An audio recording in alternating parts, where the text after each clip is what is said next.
Então, bem-vindos a mais um episódio do Consensual, um podcast sobre sexualidade e erotismo. E desta vez tenho uma convidada que eu tenho acompanhado o trabalho dela, apesar de nunca termos estado presencialmente um com o outro, e desta vez consegui apanhar-te a meio de um processo qualquer de transição entre Lisboa e Évora, certo? Beja. E, portanto é a Vânia Belize, e vou deixar que te apresentes. Deixas-me sempre numa tarefa mais difícil, que falar de nós é sempre complicado. Então, eu de formação base sou psicóloga, fiz psicologia clínica no Algarve, e na altura, quando fiz a licenciatura, terminei e pensei que não queria, a clínica não era aquilo que me motivava, e pensei numa especialidade e fiquei muito indecisa entre duas áreas completamente opostas, que eram os cuidados paliativos e a sexualidade. E como eu tinha uma família que sempre foi muito conservadora e eu sempre fui muito curiosa em relação a tudo o que tinha a ver com sexualidade, mas sempre foi muito difícil conseguir explorar essas coisas porque em casa havia alguma castração e punição também.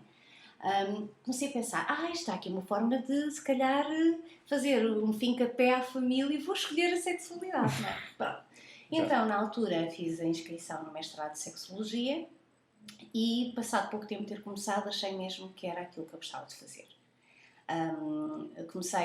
Fiz o mestrado, terminei com uma investigação sobre a sexualidade feminina. Isso foi há quanto tempo? Já foi em 2009.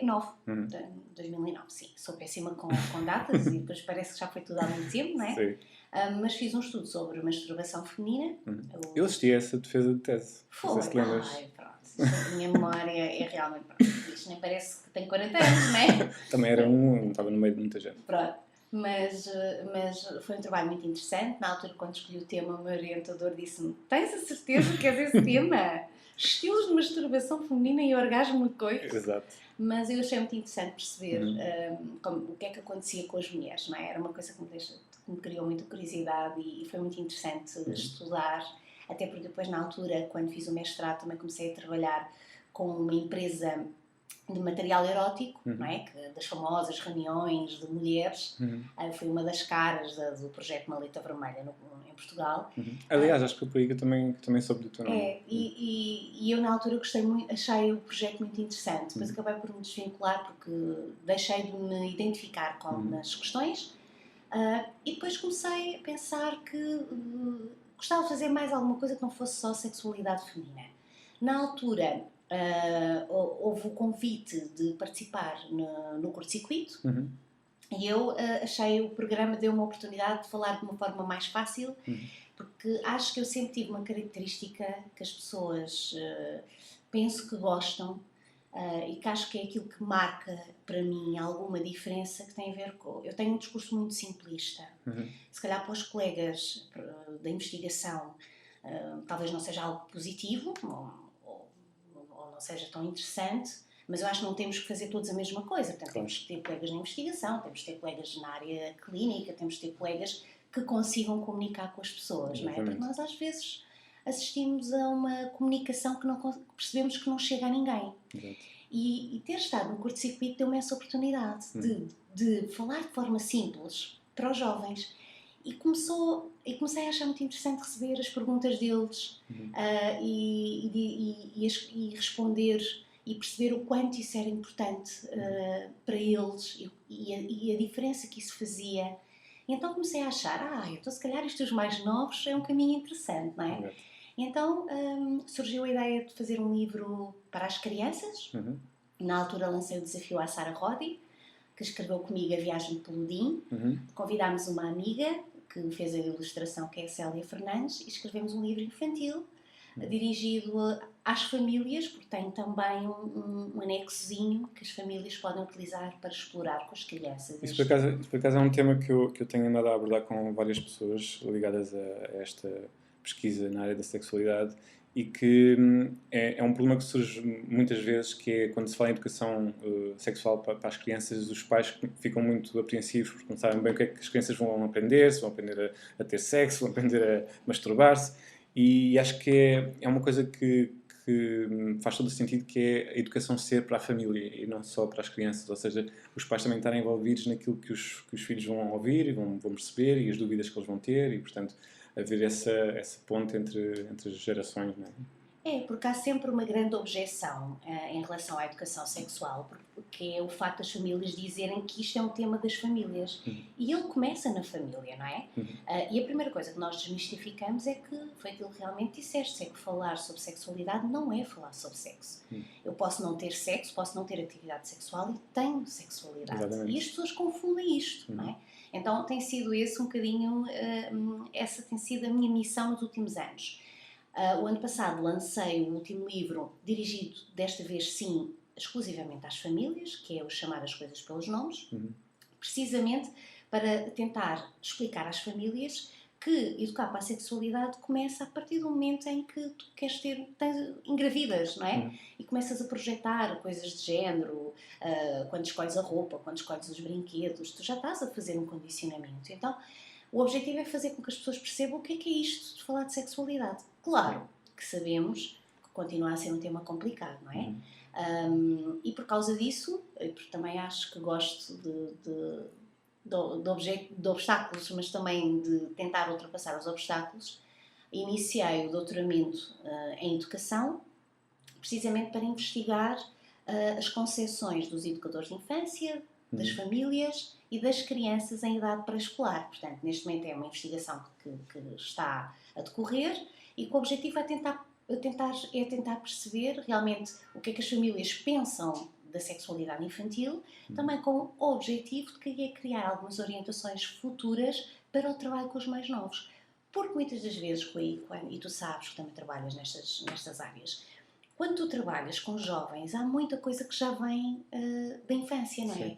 Eu, por exemplo, tenho uma faixa etária, que são as crianças dos 4 anos, em que muitas das vezes, por exemplo, em relação aos estereótipos de género, as crianças de 4 anos às vezes ainda não têm os estereótipos, portanto, tanto vestem o bonequinho com cor de rosa como vestem de azul, sem associar ao género ou ao sexo, e ali aos 5 anos e meio, quase 6, os estereótipos já estão lá. Portanto, estamos na altura certa para trabalhar algumas coisas. Estas questões da prevenção da violência sexual, ela tem que ser trabalhada no pré-escolar, não pode ser trabalhada na adolescência. E temos que perceber que não podemos ir falar sobre mudanças do corpo só quando as crianças já estão em mudança do corpo. Exato. Não é? Porque muitas das vezes os pais dizem lá para a puberdade, quando apareceu o período, logo lhes explico, logo lhes ofereço uns pensinhos e está o assunto resolvido.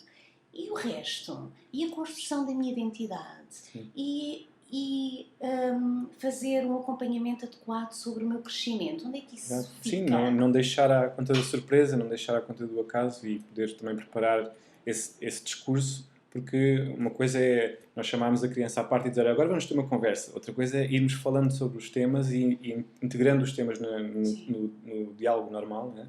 E então depois essa conversa já começa a ser mais fácil de se ter do que dizer, ok, agora vamos ter uma aula de educação sexual em que vamos só falar de sexo. Isto não tem nada a ver com o resto, é só sexo. E isso é uma coisa que eu admiro imenso aquilo que tu estás a fazer e eu acompanho o teu trabalho nessa área, porque é exatamente aquilo que estavas a dizer. Ter um discurso mais próximo das pessoas, ter um discurso que, mesmo que seja simplista, possa ser melhor compreendido ou que possa criar um diálogo mais construtivo do que só provavelmente um diálogo vazio de conceitos. Deixa-me dar-te um exemplo que eu costumo muitas vezes usar em algumas comunicações. Por exemplo, eu, numa altura em que fazia mais clínica, eu tive uma vez um senhor que veio à consulta indicado por um urologista e o senhor via-se claramente que estava com dificuldade em conseguir explicar-me o problema. E eu, antes de abrir a carta do urologista, eu fiz questão de ouvi-lo e de perceber qual é que era a sua visão da sua dificuldade ou problema. E ele simplesmente não conseguia explicar e dizia, mas eu não consigo explicar, eu tenho medo de não ter as palavras certas. E eu disse, aqui não existem coisas certas ou erradas, explique-me como, da sua maneira, do seu ponto de vista. E o senhor não conseguia e eu virei-me para ele e disse, pronto, então vamos, o senhor trabalhava em agricultura. Eu disse, o senhor tem um trator, não tem? E ele disse-me, sim. Então, olha, imagine que o trator é o seu pênis. O senhor consegue pôr o trator a funcionar? E ele dizia-me assim, pois eu consigo pôr o trator a funcionar, Então depois, quando vai para o campo, ele continua a funcionar e anda? Ou para a meio do caminho? E eles dizem assim, pois, é esse o problema, é que isto para, não é? E muitas das vezes, o que é que... Se eu fosse falar de, mas consegue ter ereção, mas consegue manter a rigidez, a pessoa não percebe o que isto é. E às vezes nem quer entrar por aí, porque parece que é uma coisa muito íntima, não é? Então se tu arranjas um artefacto que ele possa projetar... As metáforas muitas das vezes são importantes, não é? E funcionam muito bem. E muitas das vezes, o que é que... Eu acompanhei um trabalho da Liga Portuguesa contra o Cancro sobre o HPV. E as sessões explicavam onde é que tu poderias ter lesões provocadas pelo HPV. E a dada altura a enfermeira dizia, no ânus, no pénis, na vulva. E eu resolvi perguntar aos jovens, sabem onde é a vulva? E 95% dos jovens não sabia. Do ensino secundário. E nós pensamos assim, será possível? É possível. Eu dou um creme às séniores para elas colocarem um hidratante vulvar, elas não sabem para onde é que aquilo é. Pois. Portanto, não podemos tratar as pessoas como ignorantes, mas temos que simplificar o nosso discurso. Não adianta um médico dar um anel vaginal a uma mulher, uma jovem, uma mulher adulta, se não lhe explicar como é que aquilo funciona. Porque 30% das mulheres acham que ainda se perdem coisas dentro da vagina. Elas não vão querer pôr uma coisa que acham que se pode perder. Ou que vai incomodar, ou que não vão encontrar. Portanto, estas coisas têm que começar a ser trabalhadas, não é? E tem que se desmistificar, tem que se facilitar o discurso. E acho que tem sido isso que tem-me feito, tem sido um bocadinho o motor daquilo que eu tenho trabalhado, não é? Às vezes eu estou com colegas que dizem, é progesterona, estrogênio. E eu penso assim, para que é que isto serve para as pessoas? As pessoas querem lá saber se é o estrógeno, se é a progesterona. É uma matemática aplicada, é muito giro, em teoria, mas depois para o que é que nos interessa falar, por exemplo, em relação a isso? Das pílulas, a pessoa nem sabe o que é que a pílula faz no corpo. Quando perguntas às mulheres, porquê é que quando toma a pílula não engravida? Exato.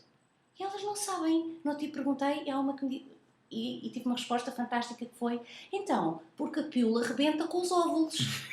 E eu, meu Deus, quer dizer, não é? É como a menstruação. Como é que é possível que a maior parte das mulheres não saiba o que é a menstruação? De onde é que veio o sangue? O que é? Não é? Estas coisas todas que fazem ter vontade de criar estratégias ou educativas ou lúdicas para tentar melhorar o conhecimento, que eu acredito que seja altamente capacitante e promotor de saúde.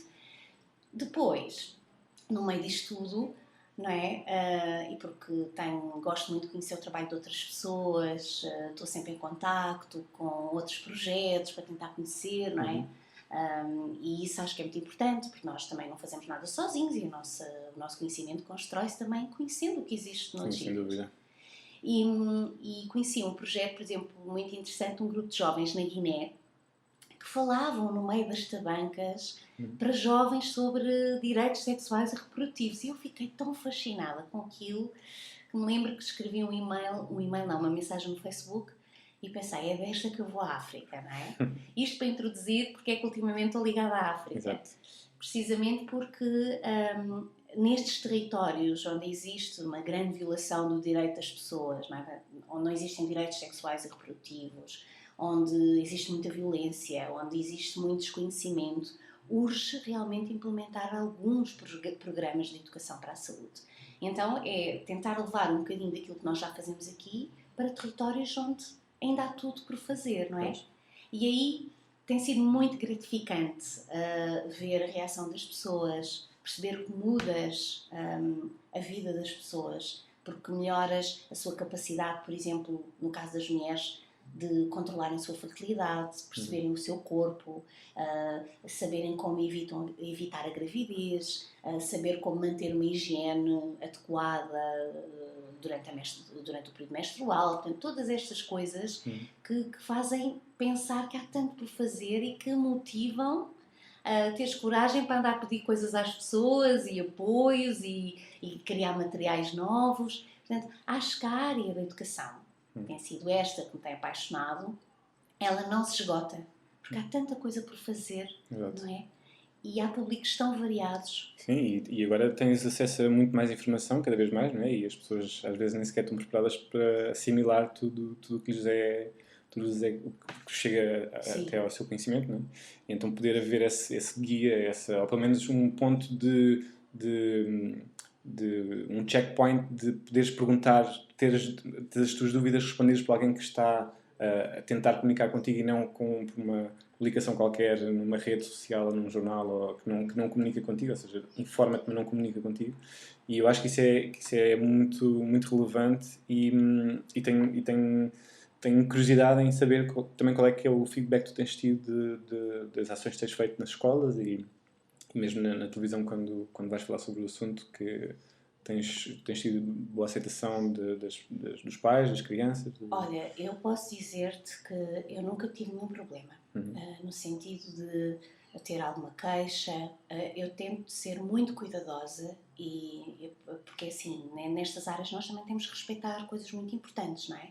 Por exemplo, eu neste momento estou num território onde eu tenho muitas crianças ciganas que têm outra forma de viver a sua intimidade.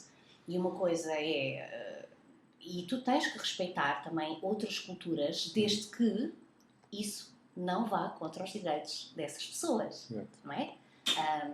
E é muito importante tu teres isso como base. E quando tu tens isso como base, tu não tens motivos para que as famílias estejam contra ti. Por exemplo, agora no outro dia foi o Algarve e por causa desta barbaridade agora das ideologias de género, há uma pessoa que fez uma queixa de mim ao bispo, porque eu ia fazer um workshop para pais num centro paroquial. E alguém resolveu achar que aquilo era indecente. Eu ia falar sobre sexualidade na infância, não é? Mas quando eu apresento os objetivos e explico o que é que eu vou falar, as pessoas normalmente não têm qualquer dúvida. E quando eu estou com as crianças, que muitas das vezes eu convido os pais a assistir, os representantes das associações de pais, e os pais assistem à ação, muitas vezes dizem sim. Isto devia acontecer mais vezes. Pois, exato, não é? estamos a falar. Depois há coisas que eu faço sempre, Rui. Eu nunca vou a uma escola, eu nunca tenho uma sessão com crianças ou jovens que eu não recolha as perguntas das crianças e dos jovens primeiro. Porquê? Isso dá-me ali uma capacidade de eu perceber em cada turma o que é que eles querem realmente saber. Portanto, eu não sou daquelas pessoas que entram na escola com um PowerPoint e que leva tudo a mesma informação. Pronto, não é? Nesta área nem dá para fazer isto, porque as pessoas têm diferentes fases de conhecimento, diferentes dúvidas. Então eu tento analisar de forma personalizada as dúvidas de cada grupo e preparo a sessão em função das dúvidas de cada grupo. E no fim, portanto, aquilo é feito de forma anónima, as pessoas recebem sempre as perguntinhas ou numa caixinha ou num envelope, eles depois logo decidem. Não, as pessoas nunca veem as perguntas. E depois, eu no fim, faço uma espécie de separo as perguntas. Estas são sobre relação sexual, estas são sobre orientação, estas são sobre contracepção. Pronto, tento ver as temáticas e de acordo com aquilo que eles querem mais saber, eu exploro. E deixo sempre um espaço no fim da sessão para eles terem a oportunidade de colocar dúvidas que não queiram colocar ali à frente dos colegas, para estarem mais à vontade. E às vezes ficam para o fim da sessão e perguntam. Então, nunca me aconteceu ter nenhuma situação de pais irem à escola perguntar que sessão é que foi, e depois normalmente deixo sempre os materiais que utilizo em sala, não é? Portanto, eu tento sempre envolver com os mais pequeninos, principalmente no pré-escolar. Sempre que faço algum projeto, faço uma reunião primeiro com as famílias, explico qual é o objetivo do projeto, vejo também qual é o feedback e faço com que eles compreendam qual é a necessidade daquele trabalho, não é? Portanto, perante isto, não tenho tido grandes objeções. Mas tens tido boas surpresas, ou seja, boas reações? Sim, normalmente sim, e é muito gratificante. Eu agora no dia tive uma situação, para mim, que nos faz acreditar quando nós estamos prestes a assistir e a pensar o que é que eu estou a fazer, porque é que ninguém dá importância a isto, o que é que eu ando a matar aqui e ando a cansar-me. Eu tive uma senhora no auditório, fui fazer uma palestra à Madeira. Sobre sexualidade. Eu tinha um auditório só com séniores, de vários pontos do país, porque era um encontro de universidades séniores. E o auditório era muito grande e no fim há uma senhora com 80 e tal anos que veio ter comigo e que me disse: muitos parabéns, eu nunca pensei ouvir aquilo que eu ouvi hoje aqui. E quem me dera que quando eu tinha 20 anos eu tivesse tido a oportunidade de ouvir aquilo que eu ouvi hoje. Pois. Porque eu tinha sido, se calhar, uma mulher muito mais feliz.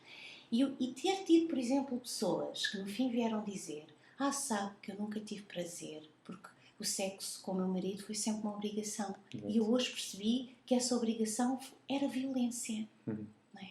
Como é que é possível que as pessoas não tenham acesso a isto? Não é? Porque depois, então, no envelhecimento é outro tabu. Eu, no outro dia, fiz uma formação sobre sexualidade e institucionalização, só com técnicos de lar, diretores técnicos, e quando eu questionei, mas tem preservativos na instituição? Tem vibradores na instituição? E se as pessoas quiserem ter relações sexuais, podem estar no quarto intimamente com uma pessoa? E eu parecia que estava noutro planeta. Pois. Não é? As pessoas esquecem-se que nós vivemos sexualmente até morrer, não é? Não é? Porque a sexualidade não está só aquela no ideia corpo. de fechar a loja é uma coisa que ainda acontece. Porque tu repara que muitas das vezes, e ontem eu falava com uma médica sobre isso, quando ela me dizia, as pessoas às vezes vêm à minha consulta com dificuldades, ela é ginecologista, e simplesmente há pessoas que lhes dizem: mas está à espera do quê com a idade que tem, que isso agora continuasse a funcionar como funcionava antes? As coisas podem não ser como eram antes, mas não significa que sejam piores. Claro. Quantas pessoas há que têm mais prazer aos 60 do que tinham aos 20? Cada vez não mais é? há muito mais pessoas a assumirem hoje em dia que têm mais prazer agora, depois dessa fase em que há supostamente um decréscimo de líbido, porque têm uma liberdade emocional maior, uma liberdade espiritual maior, psicológica até, Claro, sentem-se mais livres e agora também com estilos de vida que duram até mais tarde.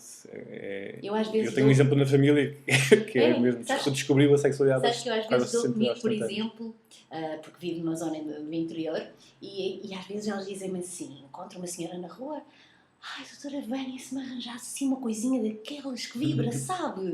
Não é?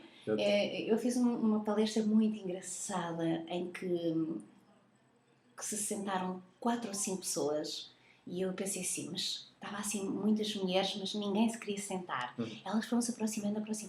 No fim, eu tinha 30 e tal mulheres à volta da mesa e a ver os objetos, porque ao início dizíamos: vem falar aqui do quê? Oh, minha senhora, a gente já não quer falar, eu sou viúva, quero lá saber disso, não é?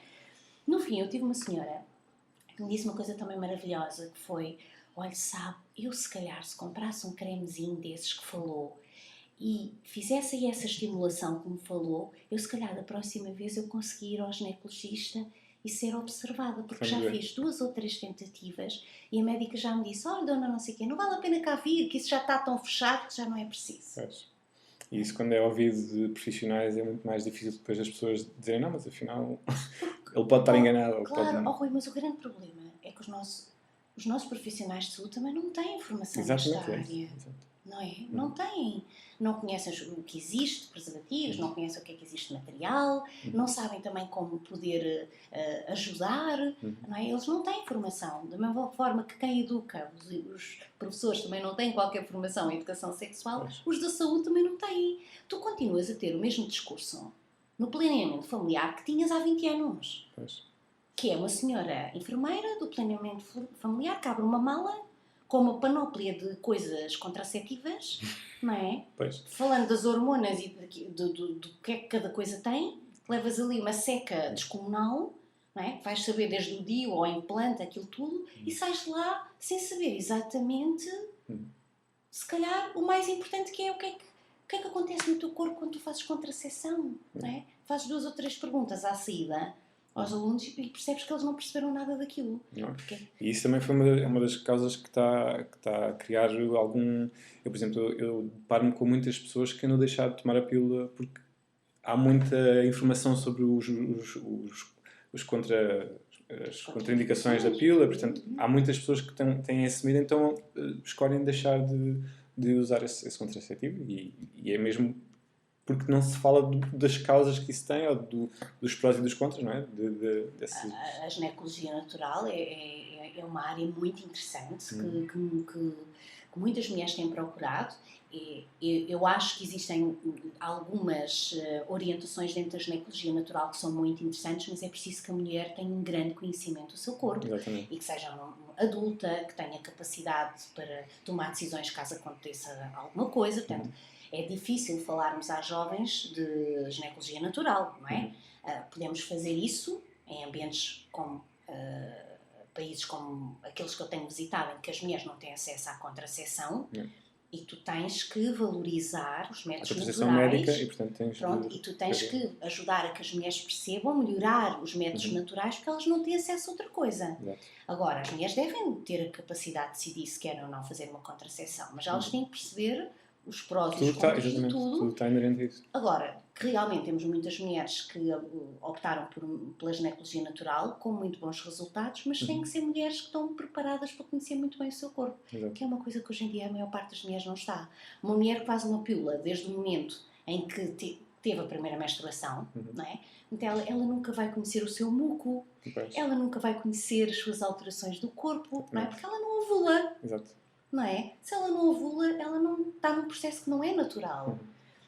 Mas, e logo ela não tem essa capacidade de se conhecer.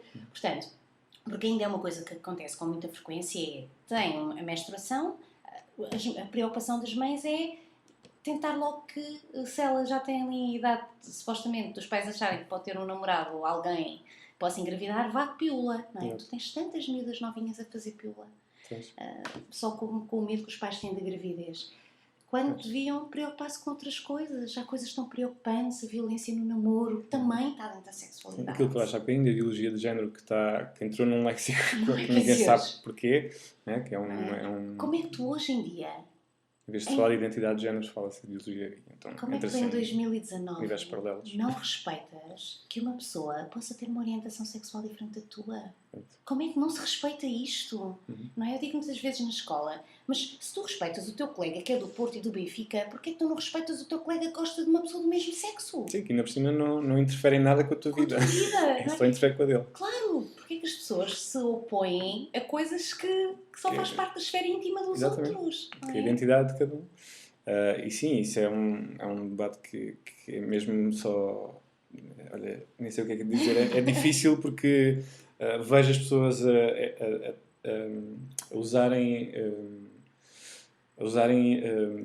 argumentos que nota-se que as pessoas não sabem o que é que estão a falar, não têm noção do que é que estão a querer propor, porque estão apenas a criar divisão entre as pessoas sem perceberem o que é que isso pode ter impacto na vida delas. A sexualidade também tem uma característica política, não é? Portanto, sim, obviamente. É muito politizada. Sim. E nós sabemos, por exemplo, tudo o que seja discursos de direita utilizam as questões do conservadorismo e de uma coisa muito forte que é o valor da família, que é muito forte. Portanto, é óbvio que eles se mostram contra a homossexualidade porque isso para eles não é uma forma de família. Sim, mas é impossível eles contrapor a sexualidade porque não há uma escolha, não é? Claro, exatamente. Muitos deles, e eu conheço imensas pessoas que são de famílias de direita e que são homossexuais ou são bissexuais. Mas tem a ver com estas questões que, cá está, falsos moralismos que ainda imperam. Sim, eu acho que é aquela coisa também de negar a realidade e tentar moldar a realidade à tua ideologia, não é? Aí sim há uma ideologia política. E isso é que é o mais complicado, porque obviamente que esses debates são sempre mais políticos do que outra coisa, porque bastava pensar um bocadinho e perceber que não há nada de mal nessas escolhas. Bom, então, para terminar, já vamos aqui bem adiantados, ia só referir que tu tens 3 livros escritos, não é? É o Ponto Q, que foi o primeiro livro que escreveste, que é mais dirigido às mulheres, né? Sexualidade feminina. Depois tens a Viagem pelo Din, que é aquele mais virado para o público infantil. E depois tens o que foi do ano passado, Chamar as Coisas pelos Nomes, que é mais para o público adolescente, certo? E famílias, digamos assim. E que agora tens um projeto em São Tomé, certo? Sim, então estou quase partida para São Tomé, em que o objetivo é fazer capacitação no terreno. Portanto, criei uma espécie de um projeto que se chama Adolescer, que trabalha essencialmente com as questões da puberdade, e juntei um bocadinho tudo aquilo que eu tenho feito, que é com as crianças a Viagem pelo Din, Com os jovens, este adolescer, não é? Que está muito virado também mais para as meninas e para as mulheres. E a capacitação para os educadores, professores e profissionais de saúde. Então, durante mais ou menos 10 dias, vou estar em São Tomé, através da missão de IMIX, que me fez o convite, e eu fiz um planeamento de ações no terreno e vamos tentar trabalhar lá alguns destes conteúdos. Foram criados materiais de propósito para isto. O Instituto Cores, que é um instituto do Brasil, em que a presidente é uma grande amiga, que é a Carolina Arcari, que é uma referência na área da prevenção da violência sexual infantil no Brasil. Ela financiou estes materiais, que são uma espécie de desenhos de pranchas, para se poder trabalhar no terreno. Porquê? Porque vais para um território onde tu não tens acesso a um PowerPoint, a recursos, portanto tens de ter materiais para trabalhar no terreno. Então são esquemas, são coisas materiais de estímulo para promover algumas conversas à volta de alguns assuntos. Depois, da Colômbia, recebi uns materiais muito interessantes de uma colega que trabalha só na área da menstruação e do empoderamento feminino, que se chama Princesas Menstruantes. É um trabalho maravilhoso, e que me enviou esses materiais para eu conseguir também trabalhar em São Tomé com eles. Portanto, vamos ver como é que são jogos. Um deles é sobre empoderamento feminino, sobre as questões do feminino, de promover a autoestima, e o outro é mesmo para conhecimento do ciclo menstrual. E pronto, e são estes materiais que vou levar, com o objetivo também de tentar convencer as entidades que estão no terreno, na área da saúde e da educação, também a voltarem a convidar e financiar a implementação destes projetos, não é? Porque eu sei que ir lá uma vez não serve muito. E porquê São Tomé? Olha, então, porque eu já tinha estado na Guiné, e na altura na Guiné paguei a viagem e fui.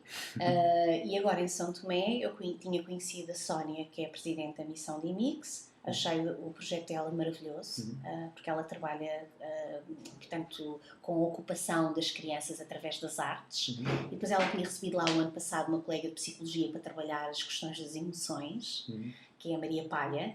E eu depois disse, então e se eu conseguisse arranjar dinheiro, será que não podia ir aí fazer umas ações? E ela disse, Vânia, isso era fabuloso, não é? Faz tanta falta.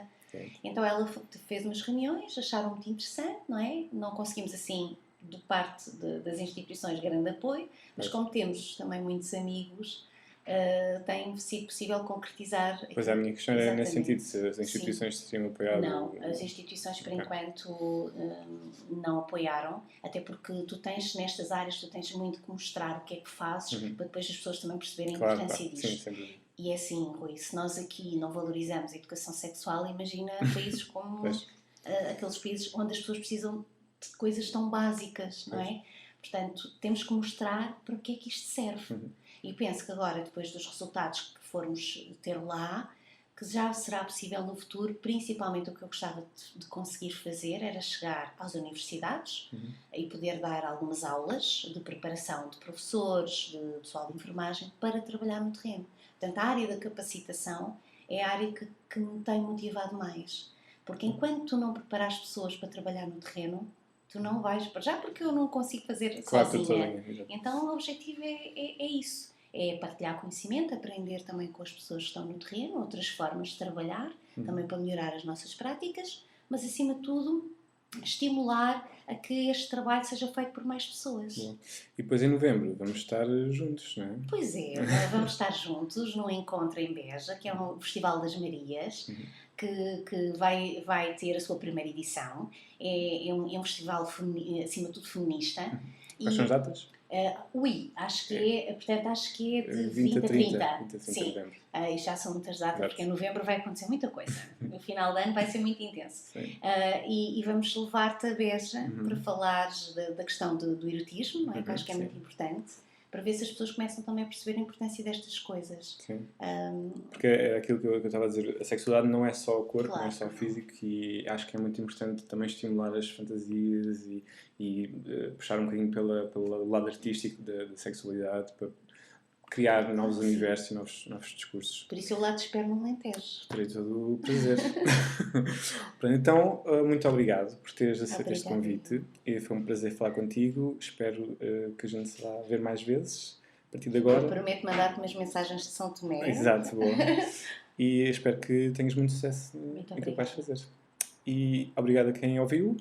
E não se esqueçam que só é sensual se for consensual.